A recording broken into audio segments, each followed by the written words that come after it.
안녕하세요. 가족의 위대함을 뒤늦게 알게 된 고아 출신의 30대 여자입니다.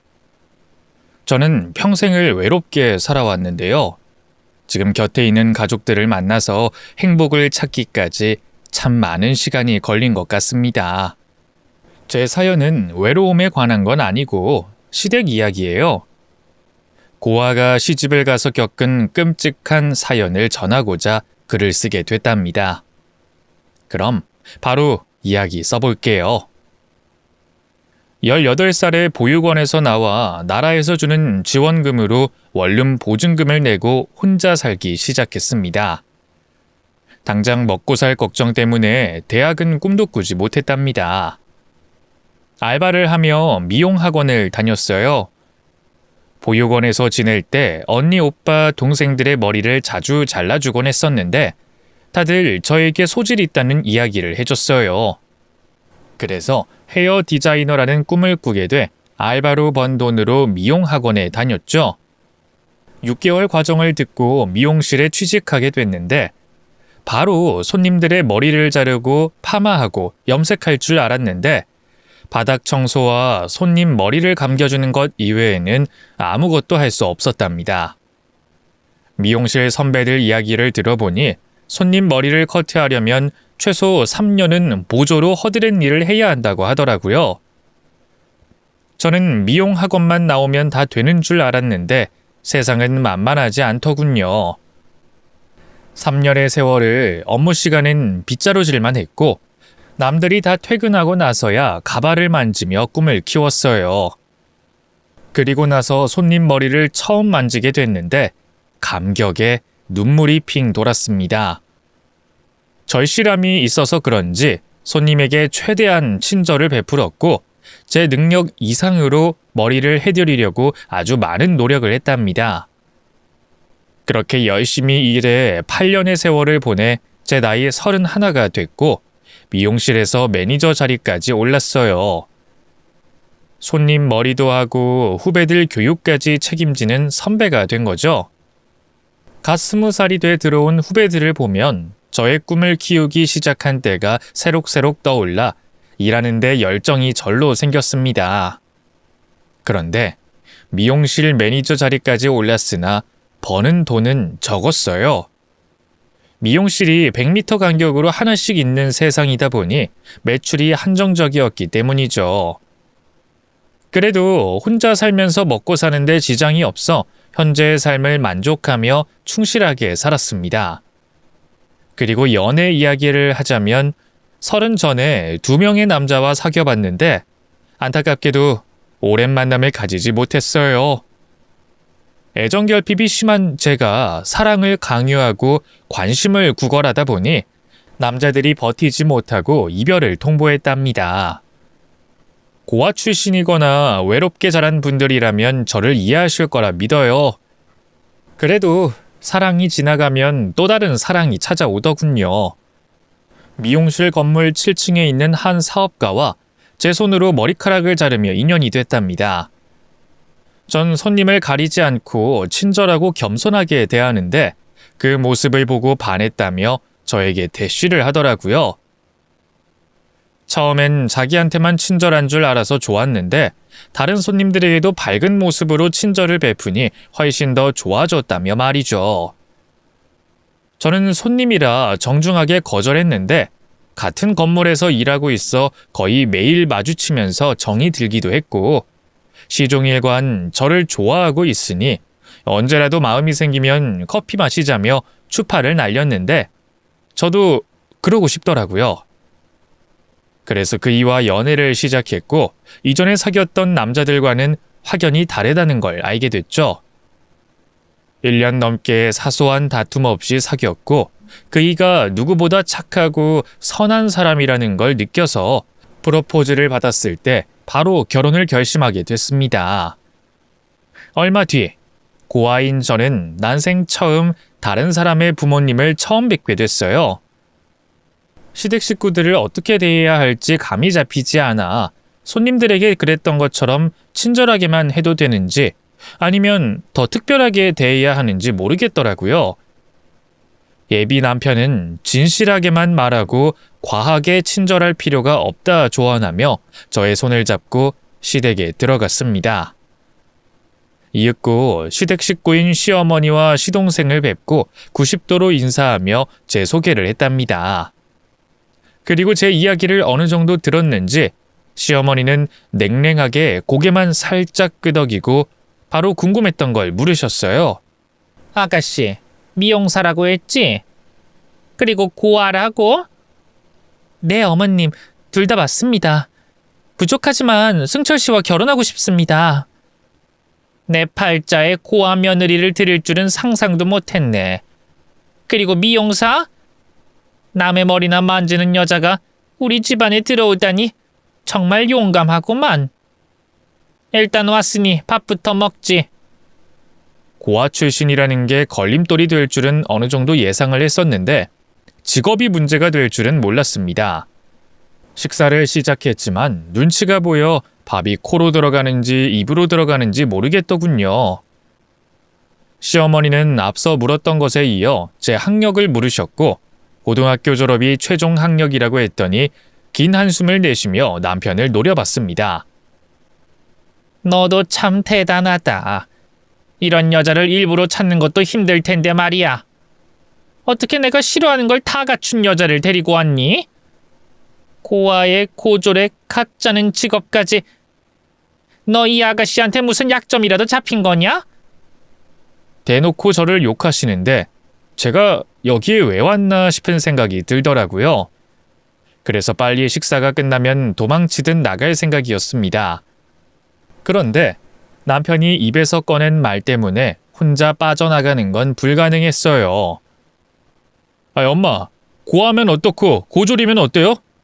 이렇게 예쁘고 참한 사람을 어디 가서 찾겠어요? 까놓고 말해서 제가 이전에 고학력 여자들을 만나봤지만 다들 형편 없었잖아요. 엄마도 그 여자들 싫다고 하셨잖아요. 학력 같은 거 배경 같은 거 보지 말라면서요. 그저 착하고 순수한 여자면 좋다고 말한 거 기억 안 나세요? 엄마, 이 여자 제 아이 임신했어요. 그러니까 무조건 결혼시켜줘요. 그 이의 마지막 말에 화들짝 놀라고 말았습니다. 전 임신을 하지 않았으니까요. 남편이 태연하게 거짓말을 해서 제가 바로잡으려고 입을 열려고 하는데 그 이가 제 손을 잡고 가만히 있으라고 신호를 줬답니다. 그래서 남편을 믿고 가만히 입을 다물고 말았네요.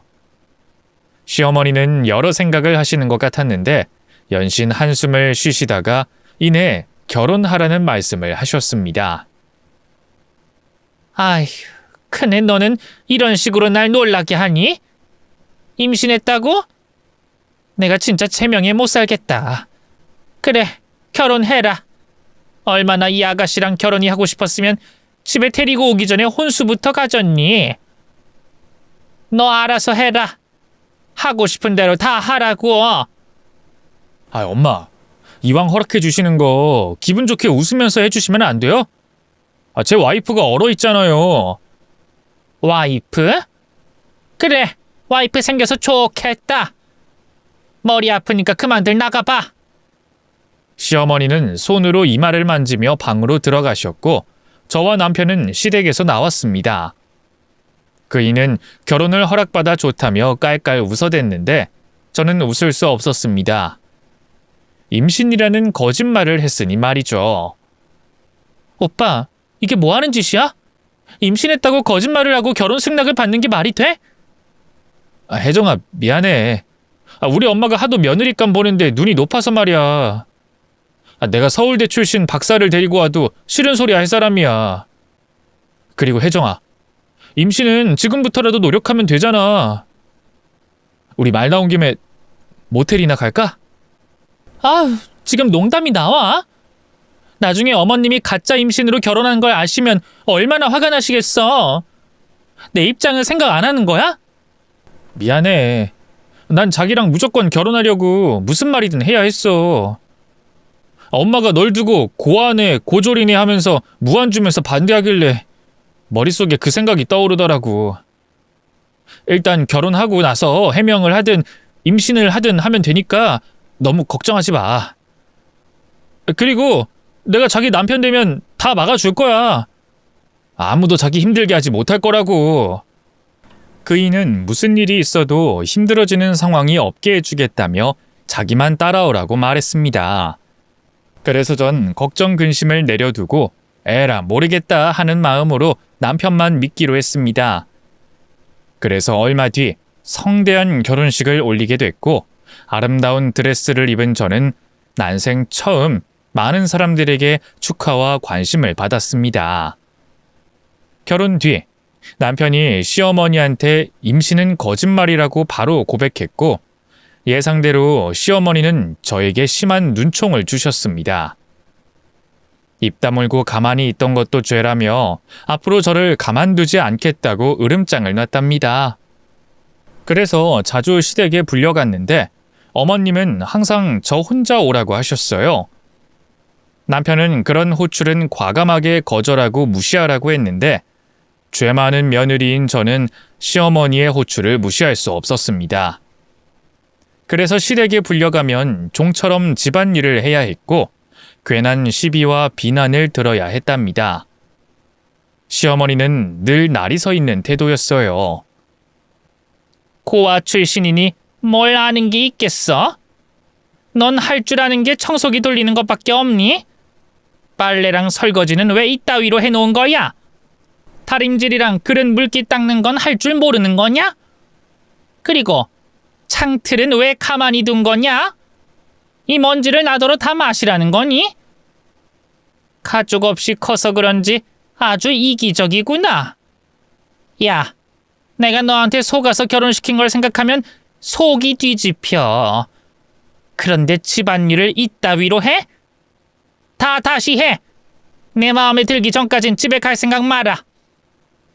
어머님, 죄송하지만 저 미용실에 출근해야 해요. 오늘은 이만 가고 나중에 다시 와서 하면 안 될까요? 아이고, 끝까지 눈치코치가 없네. 시어머니한테 혼을 나고 있으면서도 출근할 생각을 해? 못 배운 거 엄청 티내네. 야, 이참에 그냥 미용실 때려치워라. 그깟 남의 머리 만지는 게 뭐가 대단하다고 시어머니 말을 끊고 나가려고 해? 그건 조금 곤란해요, 어머님. 제가 10년 넘게 해온 일이고 제 목표가 대형 미용실을 차리는 겁니다. 죄송하지만 어머님 말씀 다 받들겠지만 일을 그만두는 건 안 될 것 같아요. 미용사가 벼슬아치라도 되니? 혼자 고상한 척은 다 하네. 잔말 말고 내가 시키는 대로 미용쟁이 때려치우고 내 아들 내조나 해. 그거 몇 푼 벌려고 밤늦게까지 집을 비우는 거 마음에 안 들어. 때려치우고 며느리 수업 받으러 매일 와라. 오늘 너 하는 걸 보니까 가르칠 게 엄청 많은 걸 뼈저리게 느꼈으니까. 다시 미용사를 그만두는 건 안 된다고 말했지만 시어머니는 제멋대로 하려면 이혼하고 나가든지 자신의 말을 듣든지 선택하라고 말씀하셨습니다. 집에 가서 곰곰이 생각하다가 남편에게 말했더니 시어머니 말씀을 한 귀로 흘리라고 하더군요. 그이가 혼자 시댁에 찾아가서 해결하겠다며 다시는 저에게 막말을 못하게 하도록 못을 받겠다고 말했답니다. 그래서 남편 말대로 그냥 한 귀로 무시하고 계속 저의 일을 하면서 지냈어요. 얼마 뒤 다시 시댁에 찾아갔을 때는 남편이 뭐라고 말했는지 시어머니가 험한 말도 하지 않으셨고 목소리 톤도 교양 있게 낮은 소리로 말씀하셨답니다. 그제야 남편이 말로만 책임진다고 한 게 아니라는 걸 몸소 느낄 수 있었고 앞으로 그이만 믿고 따라가면 평범한 가정 속에서 행복하게 살아갈 수 있을 거라 믿었습니다. 잠잠해진 시어머니 덕분에 신혼생활은 나름 재밌고 행복했어요. 누구 하나 저에게 모진 말을 하지 않고 괴롭히지 않았으니 더할 나위 없었답니다. 그런데 몇 달 뒤 복병이라는 말이 어울리는 사람이 찾아왔습니다. 바로 시동생의 신부인 동서였죠. 가정의학과 의사였는데 콧대가 엄청나게 높더군요. 시어머니한테는 알랑방귀를 끼며 친해지려고 노력하는 것 같았는데 저에게는 아주 싸가지 없이 대했답니다. 형님, 저는 의사고 손이 생명인 사람이니까 시댁에서 하는 일은 전적으로 형님이 도맡아 하세요. 동서, 설거지하기 싫어서 의사인 걸 내세우면서 피하려는 거야? 이 많은 걸 나 혼자 언제 다 해? 그러지 말고 같이 하지. 어머, 우리 형님이 기강 잡으려고 하시네? 무식하면 용감하다더니 형님이 딱 그러네요. 이봐요, 형님. 저 의사예요. 고졸 출신 미용사랑 대우가 같으면 되겠어요? 그래서 전 동서에게 화를 내려고 주방으로 불렀습니다. 혼쭐을 내주고 정신을 바짝 차리게 해줄 생각이었죠. 그런데 시어머니가 쫓아 들어오셔서 저를 나무라며 막말하셨습니다. 이게 지금 뭐 하는 짓이냐? 내가 그동안 아무 말도 하지 않았더니 네가 뭐라도 되는 거라 착각한 거니? 손이 똥서라고 지금 내 귀한 며느리를 혼내려고 하는 거야? 우리 둘째 며느리가 하는 말이 틀린 거 하나 없는데 왜 나대고 그래? 의사랑 미용사랑 같은 대우 받으면 되겠어? 쟤가 우리 집에서 설거지하려고 힘든 교육 마치고 의사가 된 줄 아니? 넌 남의 머리나 감기는 일을 하고 있으니 아무렇지 않겠지만 얘는 아니야. 그러니까 내 둘째 며느리한테 뭘 시키려고 하지 마라. 그리고 쓸데없이 기강 잡겠다고 이런 식으로 불러대면 가만 안 둘 줄 알아. 저는 허무하고 기운이 빠져서 고개를 숙이고 알겠다고 대답했습니다. 그러자 동서는 희죽거리며 시어머니한테 팔짱을 끼고 앙탈을 부리더군요. 저는 하는 수 없이 동서의 밉상짓을 그냥 보기만 했답니다. 하루는 동서와 시어머니가 텔레비전을 보며 수다를 떨고 있었어요. 드라마를 보고 있었는데 여주인공이 고아의 고졸 출신이었죠. 그런데 두 사람은 저 들으라고 막말을 하더군요. 어머님, 드라마에서나 저런 게 가능하죠. 고졸 따위가 회사에서 비중 있는 큰일을 하는 게 말이 안 돼요. 현실은 전혀 그렇지 않잖아요. 누굴 보면 딱 알만하지 않아요? 네 말이 100번 1000번 맞다. 고아 출신들은 예의가 없는 건 당연하고 시어머니한테 혼나면 쪼르르 남편한테 가서 일러 바치는 것들이라니까. 내가 겪어봤잖아. 고아의 고졸. 아유, 정말 싫다. 역시 어머님이랑 저는 통한다니까요. 이 현실성 떨어지는 드라마는 그만 봐요. 어머님, 저희 쇼핑이나 갈까요? 요즘 신상 많이 나왔던데. 어머나, 그럼 나야 좋지. 나가서 콧바람이나 쐬러 가자꾸나. 이 CM이가 옷도 한 벌 사줌마. 두 사람은 빈말이라도 저에게 같이 가자는 말을 하지 않았습니다. 물론 저도 두 사람과 어울리기 싫었으니 제 눈앞에서 사라지는 게 차라리 낫다고 생각하고 말았죠. 그렇게 두 사람은 늘 무시가 깔린 투로 저라는 사람을 미워했답니다. 그러던 어느 날 남편이 저에게 한 가지 제안을 했어요. 저는 듣도 보도 못한 이야기라 고개를 갸웃거렸습니다. 혜정아, 유전자 등록센터에 가보자. 거기 가서 자기 유전자를 등록하면 헤어진 부모님을 찾을 수 있다더라. 어제 병원에 볼 일 있어서 가봤는데 친구 녀석이 네 얘기를 하더라고. 고아인데 유전자 등록을 해놨냐고 말이야. 유전자 등록? 나 그런 거 처음 들어보는데. 별로 내키지 않아. 날 버린 사람들을 애써 찾고 싶지 않다고. 그리고 내 부모라는 사람이 유전자를 등록했겠어? 길바닥에 날 버렸는데. 혜정아, 버린 게 아닐 수도 있어. 90년대 초중반에는 자기처럼 부모 자식이 원치 않게 잃어버리는 일이 많았다고. 지금 당신 부모님이 아직도 찾고 있을지도 모른단 말이야. 그러니까 한번 해보자. 남편은 유전자를 등록한다고 무조건 찾을 수 있는 게 아니라며 그냥 한번 해보자고 권유했습니다. 그래서 못 이기는 척 병원 안에 있는 유전자 센터로 가서 피를 뽑고 머리카락까지 뽑아주고 나왔어요. 별 생각 없이 남편 부탁을 들어준 거라 기대는 하나도 하지 않았답니다.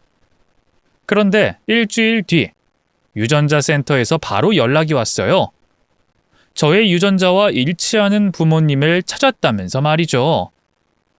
저는 순간 소름이 돋았고 기억도 나지 않는 부모님을 만나야 하나 고민이 됐답니다. 남편에게 말했더니 당연히 만나봐야 한다며 저와 같이 가주겠다고 했어요. 이에 저는 떨리는 마음으로 유전자 센터에서 주선한 부모를 만나러 나갔습니다. 제가 확실히 하고 싶다 해서 병원에서 만나 다시 한번 유전자 검사를 해보기로 했죠. 이틀 뒤, 저를 본 나이 든 남자가 혼자 나왔더라고요. 눈을 마주쳤는데 어색해서 고개를 숙였습니다. 그 남자는 저를 처음 보자마자 이렇게 말했어요. 선주야, 난 너를 버리지 않았다. 잃어버린 거야. 34년 동안 널 하루도 잊어본 적이 없다. 제 이름은 혜정이에요. 그리고 아직 확실하지 않으니 아직 딸로 여기지 마세요. 저는 그렇게 차갑게 대답하고 다시 유전자 검사를 재차하게 됐습니다. 그리고 다시 헤어졌고 사흘 뒤 결과가 나왔어요. 그 남자와 저의 유전자가 99.99% 일치한다고 말이죠. 부녀 사이가 확실했답니다. 남편은 그 이야기를 듣고 또다시 기뻐했고 저에게 축하의 말을 해줬어요. 혜정아, 자기야, 축하해. 잃어버린 아버지를 찾은 걸 진심으로 축하해. 아직 얼떨떨해. 사실 잘 모르겠어. 진짜 내 아버지가 맞는지.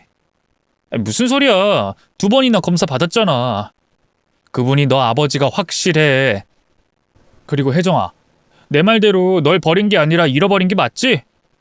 거봐, 내가 뭘 했어. 우리 빨리 장인어른 만나러 가자. 장인어른이라니. 기분 이상하네. 그럼 일단 만나보자. 내가 어떻게 해서 보육원에 가게 됐는지 말이야. 진실을 알아야 하니까. 그래서 저와 남편은 다시 친부를 만나러 갔습니다. 저를 애타게 찾고 있었다는 친부는 지난번과는 다르게 멀끔하게 양복을 입고 약속 장소로 나왔어요. 저는 수줍게 고개만 살짝 숙이고 인사를 했는데 친부는 저를 향해 다가와 2팔 벌려 안아주셨습니다. 그리고 눈물을 흘리면서 말씀하셨습니다. 선주야, 이렇게 다시 만나게 돼서 너무 좋구나. 이름이 혜정이로 바뀌었다고 했지? 아무튼 넌 내 딸이야. 저기 그만 놔주세요. 제가 여기 나온 건 저를 버렸는지 잃어버렸는지를 알고 싶어서예요. 그러자 친부는 안고 있던 팔을 풀고 의자에 앉았습니다. 그래, 많이 궁금했겠지. 그리고 많이 원망했을 거야. 그런데 혜정아. 나와 네 엄마는 널 잃어버린 거야. 네가 2돌이 막 지났을 때 여행을 떠났는데 우리가 한눈 파는 사이에 감쪽같이 사라졌더구나. 네 엄마는 화장실에 갔었고 나는 그때 열이 심하게 나서 꾸벅꾸벅 졸고 있었지. 그런데 정신 차려보니 네가 사라지고 없는 거야. 우린 사흘을 물도 마시지 않고 널 찾아봤어. 하지만 아무리 찾아봐도 어디에도 없었단다. 그때는 CCTV도 없었고 너를 본 목격자도 하나 없었어. 친부가 똑같은 말을 반복하면서 절대로 저를 버린 게 아니라고 강조했습니다. 남편은 고개를 끄덕이며 저에게 그만 마음을 열고 친부를 받아주면 어떻겠냐고 물었어요. 그래서 전 바로 아빠라고 부르기에는 힘들 것 같으니 차차 거리를 좁히고 친해지는 방법을 택했습니다. 이후 남편과 친부를 매주 만나게 됐고 어느새 제 입에서 아빠라는 단어가 튀어나왔답니다. 그렇게 잃어버렸던 가족을 되찾게 됐습니다. 아빠에게 듣게 됐는데 저를 낳아주신 엄마는 3년 전에 암으로 돌아가셨다고 했어요. 마지막 눈을 감기 전까지 저를 꼭 만나고 싶어 했답니다. 제가 3년 전에 유전자 등록을 했더라면 엄마의 얼굴을 눈에 담을 수 있었던 거죠. 왜 이제야 이런 시스템을 알게 됐는지 무지한 저를 원망했답니다. 그리고 제가 실종되고 몇 년 뒤에 아빠와 엄마 사이에 제 동생이 태어났다고 전했어요. 그 아이도 저를 만나고 싶다고 기다리고 있다고 말씀하셨죠. 그래서 아빠의 집에 찾아가 저와 비슷하게 생긴 동생을 처음 만나게 됐답니다.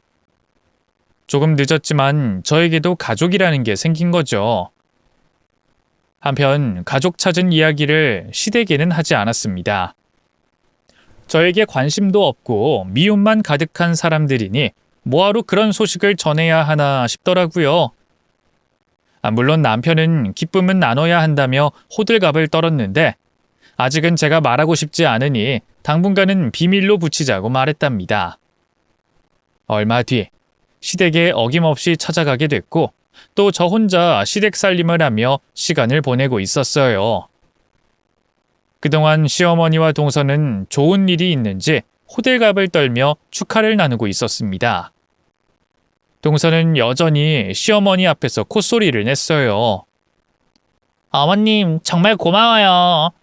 어머님 아니었으면 제가 병원 차릴 수 있었겠어요? 이게 다 어머님 덕분입니다. 저 열심히 일해서 빌린 돈 빨리 갚도록 할게요. 아이고, 의사 며느리가 병원 차린다는데 그깟 돈이 대수겠냐. 네가 내 며느리로 들어온 것만으로도 행복한 일이니 돈 갚을 생각 말고 앞으로 삶을 즐겁게 누리기나 해라. 정말 감사해요, 어머님. 전 진짜 남편 복에 시어머니 복까지 터졌네요. 아, 그런데 한 사람만 빼고요. 누군진 말하지 않아도 아시죠? 아유, 알다 마다. 무식하고 가진 게 없으면 성격이라도 착해야 할 텐데. 나도 이렇게 답답한데 너라고 안 그러겠냐? 집안 수준 떨어뜨리는 걸 당사자는 알지 모르겠다. 어머님 들리겠어요. 형님 화나면 인상 더러워져요. 그리고 괜히 또 저한테 불똥 튀어서 뭐라 할지도 모른다고요. 찌깝게 뭔데 너한테 뭐라고 하겠니?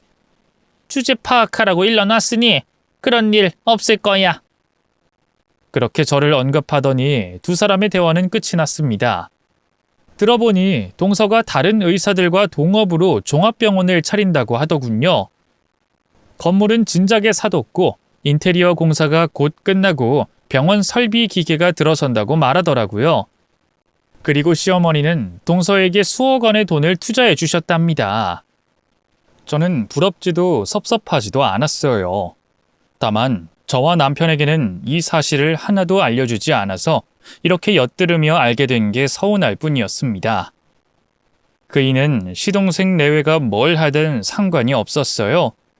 특히 동서가 여우짓하는 걸 달가워하지 않아 동서와 대화도 거의 나누지 않았답니다. 그리고 시간이 흘러 동서의 종합병원 개원 날이 다가왔습니다. 동서가 단체 문자로 병원 오픈식이 있다는 걸 보냈는데 저에게도 문자가 와 있더라고요. 여태껏 얄밉고 꼴보기 싫을 때만 있어서 갈 생각이 전혀 없었는데 아빠와 동생을 만나고 나서부터는 생각이 좀 달라졌답니다. 아무리 미워도 한 식구니 축하는 꼭 해주는 게 옳다는 생각이 들어 동서의 병원에 찾아가기로 했어요. 이번 기회에 조금 친해질 수 있을 거란 믿음을 가지고 집을 나섰습니다. 꽃집에 들러 꽃다발과 화분 하나를 사서 택시를 타고 동서의 병원으로 향했어요.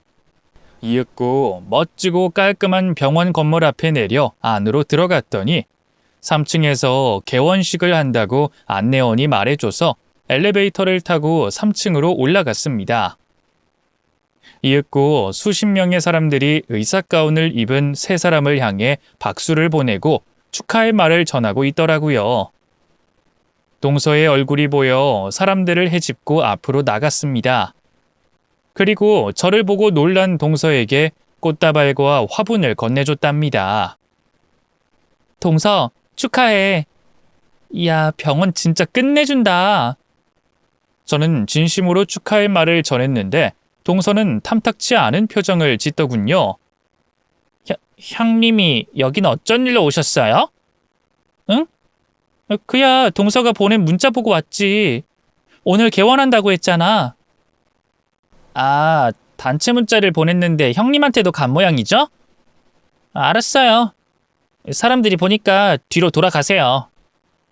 인상을 찌푸리며 말하길래 저도 기분이 상했습니다. 이 정도 노력을 해줬으면 억지로라도 웃어줘야 하는 게 아닌가요? 그래서 전 할 말은 해야겠다는 판단이 들어 작은 목소리로 말했습니다. 동서, 너무하는 거 아니야? 내가 와서 그렇게 인상을 쓰는 거야? 나도 여기 올까 말까 생각 많이 했어. 그동안 동서가 날 엄청 미워하고 무시했잖아. 그런데도 난 동서랑 조금이라도 가까워지고 싶어서 이렇게 노력하는데 똥 씹은 표정을 하고 있으면 어떡해? 그렇게 충고를 해줬더니 동서가 칫거리면서 혀를 차더군요. 이봐요, 형님. 제가 형님이라고 불러주니까 진짜 뭐라도 되는 줄 아세요? 아, 나 문자 하나 잘못 보내서 이런 황당한 일이 생기네. 이봐요. 여기에 오신 분들은 죄다 엘리트들이에요. 서울대 아니면 명문대 출신의 사자들만 모인 자리라고요. 그런데 당신이 여길 왜 기어들어와요? 내 명성 깎아먹으려고 작정한 거예요? 동서, 말이 심하네? 축하해주는데 학력이 무슨 상관이지? 다들 이마에 명문대 나왔다고 써붙이고 있는 것도 아닌데 그렇게까지 화내면서 인상 쓸 필요는 없잖아. 그리고 나한테 당신이라고 했어? 이거 참, 내가 오늘 잘못 온 것 같네. 그걸 이제 아셨어요? 복 떨어지게 고아의 고졸이 와서 축하해주면 어쩌라는 거예요? 격 떨어지니까 빨리 돌아가세요. 이 꽃다발이랑 화분도 그냥 가져가세요. 저는 아빠와 동생을 만나며 모든 식구들과 잘 지내보려고 했는데 아무래도 세상은 제 뜻대로 되지 않나 보더라고요. 그래서 그냥 동서와는 이대로 거리를 두고 지내는 게 옳은 거라고 늦은 판단을 했답니다. 동서가 꽃다발을 가져가라길래 꽃과 화분이 무슨 죄가 있냐며 그냥 받아주라고 말하고 뒤돌아 걸었습니다. 그런데 동서가 쓰레기통에 제가 선물한 꽃다발을 쑤셔 넣더군요. 아, 진짜 짜증나네. 부정타게 저런 그지 같은 년이 왜 찾아오고 지랄이야. 그 순간 저는 화가 스물스물 올라와서 다시 동서를 향해 고개를 돌렸습니다. 동서, 이게 뭐 하는 짓이야? 이러면 나뿐만 아니라 동서까지 욕먹는다고. 여기 많은 사람들이 보고 있는 거 안 보여? 상관없어요. 부정타는 당신 흔적 지우는 게 나한텐 더 중요하니까. 볼일 다 봤으면 그만 꺼지시죠? 개원 첫날부터 재수 옴붙게 하지 말고 내 눈앞에서 사라지라고. 지금 말 다 했어? 여기서 더러운 꼴 보고 싶니? 벌써 더러운 꼴 봤잖아. 당신이 내 병원에 발을 들인 순간 내 기분이 아주 더러워졌다고. 어이, 고아의 고졸. 주제를 알고 나서야지. 어디 사자들만 모인 자리에 네 년이 찾아와? 아, 당신이 미용사라서 찾아온 거야? 미용사도 사자로 끝나니까 사자다 이거니? 동서의 막말에 도저히 참을 수 없었습니다. 그래서 이를 악물고 따귀를 날릴 생각이었습니다. 그런데 그때 누군가 저 대신 동서의 뺨따구를 날리더군요. 소리가 어찌나 크던지 축하객들의 놀란 목소리가 병원을 크게 울렸어요. 동서의 뺨을 갈긴 가운을 입고 있던 여자는 이 종합병원의 최대 투자자이자 병원장이었답니다. 저는 그녀의 얼굴을 보고 소스라치게 놀랐습니다. 선미야. 병원장은 얼마 전 아빠를 통해 만났던 제 친동생이었습니다. 의사라는 건 알고 있었는데 동서와 같이 동업으로 병원을 낸 건 까마득히 몰랐답니다. 동생은 동서의 뺨을 한 대 더 후려치고 말했습니다. 이년이 감히 내 언니를 무시해? 내가 머리 아파서 좀 쉬려고 했는데 니년 목소리가 하도 크게 들려서 나와봤다. 누구한테 그렇게 막말을 하는가 싶어서 나와봤더니 내 친언니한테 쌍소리를 해대고 있네? 원장님, 이 사람이 원장님 언니라고요? 그럴 리가요. 이 여잔 고아예요. 천의 고아란 말입니다. 게다가 고등학교밖에 못 나온 무식한 년이라고요. 사람 잘못 보셨어요, 원장님. 인연이 또 내 언니한테 막말을 하네. 고졸의 무식한 년이라고? 치. 야, 김은수. 진짜 무식한 건 네 년이야. 어디 내 손님들 앞에서 나의 가장 소중한 사람한테 개 같은 소리를 짓거려? 지분도 코딱지만큼 보탠 주제. 여기 주인이라도 된 것처럼 행동하는 게 가짜나 보인다, 이년아. 안 되겠다. 니년 집은 바로 빼줄 테니까 너 혼자 나가서 병원을 차리든 지랄을 하든 알아서 해. 사실 제가 찾은 아빠와 동생은 엄청난 부자였습니다. 아빠는 수백억대 자산가이자 한 기업의 대표였고, 동생은 명성이 자자한 서울대 출신의 전문의였답니다. 돈도 많고 능력도 있는 제 동생이 동료 둘과 같이 병원을 차리기로 했는데, 동료 하나가 제 동서와 절친해서 병원에 지분을 넣고 함께 운영하기로 했답니다. 그런데 조금 전 저에게 했던 말 몇 마디로 모든 게 물거품이 되게 생겼어요. 뺨 따고 2대를 맞고 퇴출 통보를 받은 동서는 곧장 바닥에 무릎을 꿇고 납작 엎드렸습니다. 원장님, 죄송합니다. 제가 원장님 언니인 줄 모르고 그랬습니다. 알았더라면 깍듯하게 모셨을 거예요. 뭐야? 그럼 내 언니가 아니었으면 아까처럼 천박하게 막말해도 상관없다는 건가? 니년 말 들어보니 더더욱 우리랑 같은 배를 탈 수 없겠네. 너 같은 년은 환자를 급으로 먹일 년이야. 돈 없고 못 배운 환자들에겐 막대하고 사회적 지위가 있는 환자들에겐 빌빌 기는 천박하고 무식한 의사로 말이야. 긴 말 필요 없으니까 당장 꺼져. 니년 돈은 내가 바로 입금해 줄게. 계약서로 시비 걸고 고소하고 싶으면 얼마든지 해봐. 내 변호사팀이 맞대응을 해줄 테니까. 내가 할 말은 여기까지야. 당장 꺼져. 원장님, 잘못했어요. 저 같은 년은 맞아도 쌉니다. 철딱서니가 없어서 그런 거니까 한 번만 봐주세요. 앞으로 원장님이 원하는 인재가 되도록 하겠습니다. 이렇게 빌 테니 제발 저를 쫓아내지 마세요. 아주 발악을 하네. 이년아, 넌 내가 평생 그리워하던 언니를 무시하고 짓밟았어. 그런 사람을 동료로 둘 수 없으니까 빨리 꺼져. 동생을 이 자리에서 만난 것도 놀라운데, 동서를 저절로 무릎 꿇게 만들고 울부짖게 만들어 더 놀라웠습니다. 저는 한마디 말도 못하고 동생과 동서를 번갈아 가며 한참을 봤네요. 그러자 동생이 저에게 말을 꺼냈습니다. 언니, 이런 년이 동서였어? 그동안 결혼 생활하면서 스트레스 심했겠다. 그런데 걱정하지 마. 언니가 당한 거에 수백 배, 수천 배로 되갚아 줄 테니까. 내가 인연에 대해 모르는 게 없거든? 제대로 밟아줄 테니까 기대해. 선미야, 이거 너무 심한 거 아니야? 물론 나한테 한 행동이 심하긴 한데 병원에서 아예 쫓아내겠다니. 응? 언니, 설마 인연 봐주려고? 조금 전 그런 취급을 받았는데 용서하겠다는 거야? 아무리 미워도 나랑은 한 식구잖아. 평생 봐야 할 내 동서라고. 네가 이렇게 잘라버리면 평생 날 원망하며 살 텐데 얼굴을 어떻게 보고 살겠어. 그러니까 그만 용서해 주라. 아유, 언니는 도대체 어떤 삶을 살아온 거야? 이런 천박한 년을 그냥 용서해 줄 만큼 산전수전 다 겪은 거야?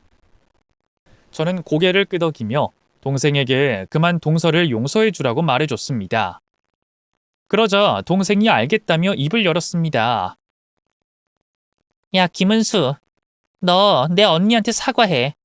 제대로 무릎 꿇고 사정하듯이 빌어. 동서는 바로 자세를 고쳐 똑바로 무릎을 꿇었고 저에게 두 손을 들어 빌기 시작했습니다. 눈물을 질질 흘리면서 말이죠. 형님, 죄송합니다. 제가 그동안 형님 무시한 거, 막말한 거 다 잘못했습니다. 고아의 고졸이라고 조롱한 거 사무치게 후회하고 있습니다. 앞으로 반성하며 형님께 깍듯이 대하겠습니다. 그러니 제발 용서해 주세요. 저 형님 아니면 완전 망해요. 시어머니한테도 쫓겨날지 모른다고요. 쫓겨나긴 뭘 쫓겨나. 어머님이 자네를 얼마나 예뻐하는지 알잖아. 아니에요. 제가 의사라서 그런 거지 애정이 있어서 예뻐하시는 거 아닙니다. 저랑 남편은 조건 결혼을 했어요. 의사 며느리를 얻는 대신에 제 병원을 차려주기로 하셨다고요. 그래서 제가 시어머니 돈으로 여길 들어온 거라고요. 그런데 이대로 쫓겨나면 저 이혼당해요, 형님. 제발 저 좀 살려주세요. 형님 동생인 원장님께 말씀 좀 잘해주세요. 동서는 자기 상황을 자세히 전하며 병원에서 쫓겨나면 진짜 큰일 난다고 하더라고요. 그래서 전 알았어. 그만 일어나. 나도 동서가 밉고 원망스럽긴 하지만 나 때문에 인생 망치는 걸 보고 싶진 않다고. 동생한테 잘 얘기할 테니까 그만 일어나. 하고 동서의 손을 잡아줬습니다. 제 동생은 마음에 들진 않지만 제 부탁이니 쫓아내는 건 없던 일로 하겠다고 결론을 내렸습니다. 울고불고 난리 났던 동서는 곧 정신을 차렸고 동생이 분위기를 전환하려고 축하하러 온 사람들과 다 같이 샴페인을 터뜨리고 잔을 채웠습니다. 저는 동생 옆에 앉아서 술을 마셨고 동서는 바로 맞은편에서 와인과 샴페인을 홀짝거리며 조금 전 상황을 잊으려고 연거푸 잔을 비웠습니다. 그러자 곧 동서는 심하게 취했는지 풀린 눈으로 저를 노려보더군요. 술주정이 시작됐어요. 아이씨, 무식한 고졸년이 병원장 언니였다고? 아주 지랄하고 자빠졌네. 그래봤자 넌 하찮은 년이야. 사회에 불필요한 패배자일 뿐이라고. 고아원 출신에 배운 거 없이 무식한 년. 그리고 남의 머리나 만지는 미용쟁이 뿐이라고. 멍청한 년아. 아까 내가 너한테 무릎 꿇고 빈 거? 치, 내가 죽게 생겼는데 무슨 말을 못하겠냐? 이 병원에서 쫓겨나면 내 결혼 생활도 쪽나는 거라서 억지로 연기 좀 한 거야.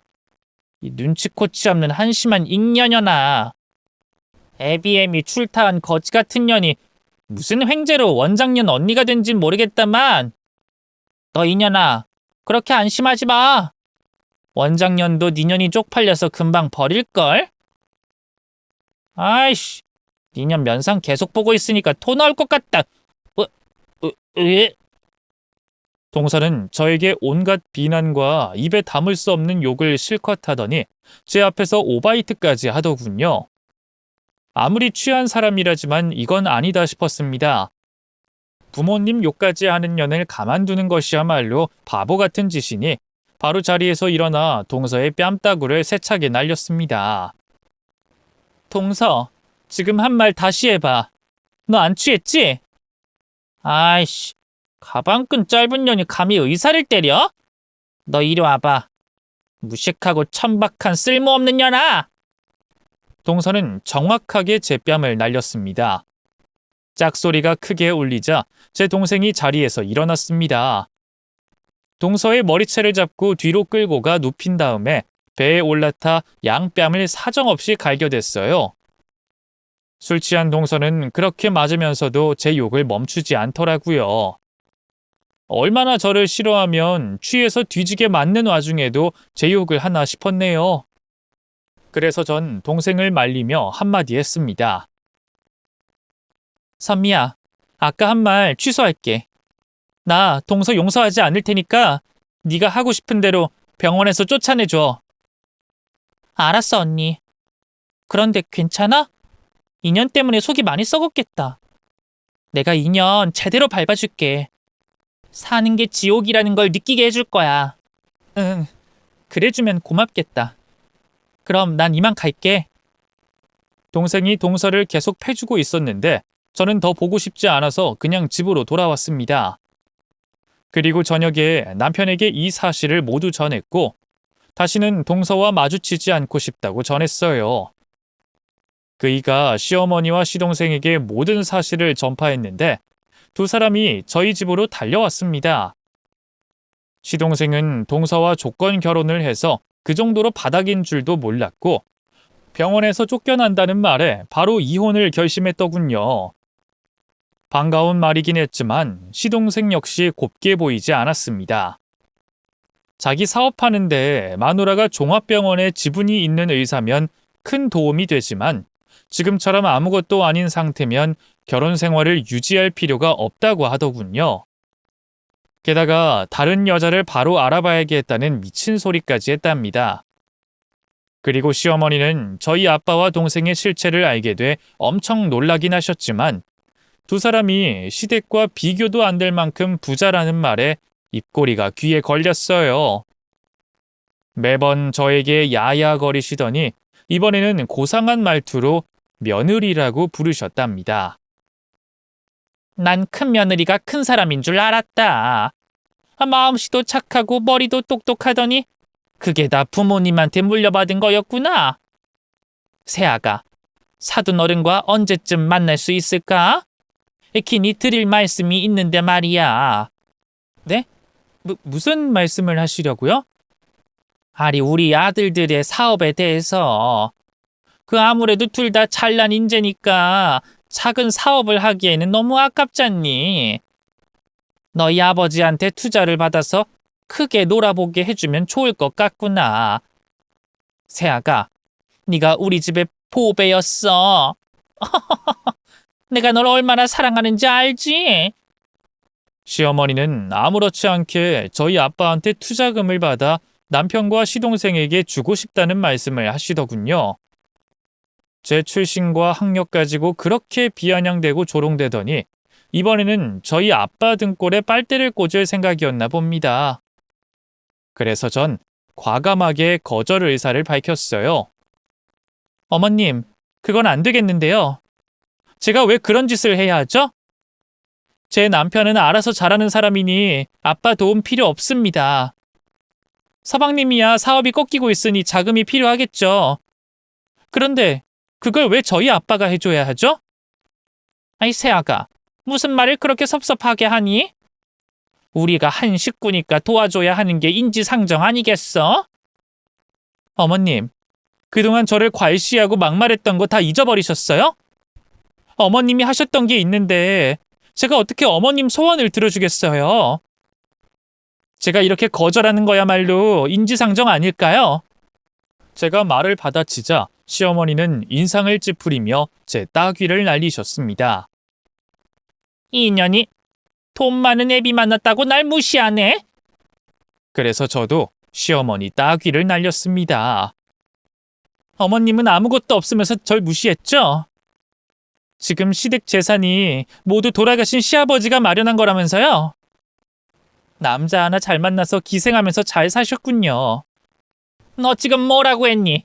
기생? 이게 진짜 죽고 싶어? 병풍 뒤에서 향냄새 맡게 해줄까? 시어머니가 언성을 높이며 다시 제 따귀를 날리려고 하자 남편이 시어머니의 손을 잡고 뒤로 밀쳤습니다. 바닥에 엉덩방아를 찍고 넘어지셨죠. 너 이놈 뭐 하는 거야? 엄마를 밀친 거니? 이것들이 쌍으로 패륜질을 하네? 남편은 한숨을 내쉬며 말했습니다. 엄마, 이제 그만하세요. 징글징글합니다. 도대체 엄마는 얼마나 잘나셨길래 내 아내를 이렇게 무시하고 괴롭히는 거예요? 이제 더는 못 봐주겠어요. 저희랑 인연 끊읍시다. 엄마나 동생 놈이랑 계속 가족으로 사느니 천의 고아가 되는 게 낫겠다고요. 뭐야? 이 망할 자식. 애비가 돼졌으니 호로 새끼가 되겠다는 거냐? 그리고 내가 뭘 그리 잘못했어? 네 철을 받아준 것만으로도 감개무량해야 할 거 아니야? 우리 집안에 저런 밑바닥 인생을 살아온 년을 받아줬으면 은혜를 베풀어야 할 거 아니야? 그래서 돈 많은 사돈한테 돈 좀 받으려고 한 게 잘못이냐? 진짜 말이 통하지 않네요. 엄마가 부끄러운 적이 많긴 했는데 오늘은 치욕스럽네요. 그만 나가봐요. 승찬이 너도 나가! 남편이 거실에 있던 물건을 집어던지자 두 모자는 궁시렁거리면서 나갔습니다. 이후 동서는 병원에서 잘리고 시어머니한테 돈을 돌려주고 서방님과 이혼을 했답니다. 조건 결혼이었으니 둘 다 쉽게 정리를 하고 등을 돌렸더라고요. 그리고 그렇게 아나무인이었던 동서는 제 동생이 서울에 있는 의사들과 교류하는 사이트에 블랙리스트로 올려져 병원에 취직하기 어렵게 됐다네요. 지방으로 떠나거나 개인 병원 차려줄 남자를 찾지 않는 이상 재기가 어려울 거라고 동생이 말해줬답니다. 그리고 시어머니는 저에게 다시 친근한 척 다가오려고 했는데 남편이 알아서 차단해 주더군요. 그이는 진작 이렇게 끊어버렸어야 했다며 너무 늦게 행동으로 옮겨 후회가 된다고 했답니다. 남편은 평생 함께한 가족들과 인연을 끊으며 헤어지게 됐고, 저는 평생 혼자 살다 가족들을 만나 인연을 맺게 되는 대조되는 결말을 맞게 됐네요. 저도 이렇게 될 줄 몰랐는데 인생은 한 치 앞도 모르는 게 맞는가 봅니다. 여하튼 저는 남편과는 아무런 이상 없이 잘 살고 있고 아빠와 동생과도 잘 지내고 있답니다. 추가로 좋은 소식이 더 있어요. 제가 얼마 전 임신을 하게 되자 아빠가 강남의 부자들만 산다는 주택 골목에 집을 마련해 주셨습니다. 게다가 제 꿈을 펼치라며 강남에 큰 미용실까지 차려주셨답니다. 태교도 하고 미용실도 운영하며 하루하루 재밌게 보내고 있네요. 이렇게 저희 양가 가족의 사연을 마무리하게 됐네요. 앞으로 시어머니와 동서가 더 처절하게 망하게 되면 또 사연을 써보도록 할게요. 그럼 이만 물러가겠습니다. 모두 제 이야기 들어주셔서 진심으로 감사합니다.